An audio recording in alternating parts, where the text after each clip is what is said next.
অমর একুশে বইমেলায় পাওয়া যাচ্ছে বরেণ্য কথাসাহিত্যিক রাবেয়া খাতুনের অনুবাদ গ্রন্থ ফ্রিডমস ফ্লেমস। সোহরাওয়ার্দী উদ্যানের 23 নম্বর প্যাভিলিয়নে পাওয়া যাচ্ছে বইটি।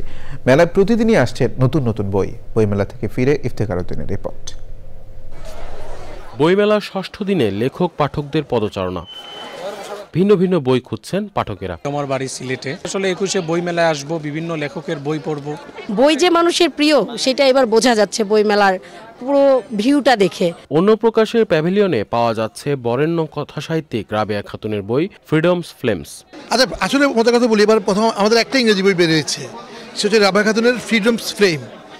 এটি ইরাজ আহমেদের করা বই, ওনার 4টা মুক্তিযুদ্ধের গল্পের অনুবাদ এই বইটি আছে এবং বইটি খুবই প্রশংসা পেয়েছে এবং আমি নিজে পড়েছি, বইটা খুব ভালো অনুবাদ হয়েছে এবং ওনার সেরা 4টি মুক্তিযুদ্ধের গল্প নিয়ে বইটি।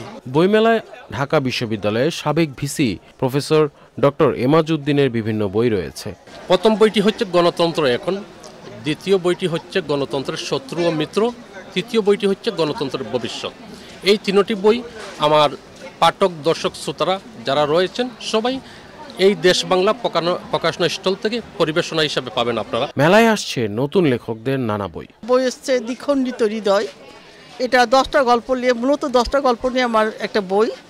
আর প্রতিটা গল্পের প্রায় প্রতিভাগ সত্য ঘটনা নিয়ে লেখা, তো কিছুটা তো রং মিশাতেই হয়, সেই হিসেবে কিছু রং মিশিয়েছি।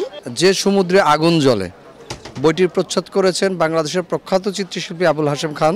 আর বইটির বিষয়বস্তু হয়েছে প্রেম, চিরাচরিত বিরহ প্রেমের সাথে, আর সাথে সুফিবাদ। অমর একুশে বইমেলায় নতুন প্রকাশিত বইয়ের সংখ্যা 250 ছাড়িয়েছে।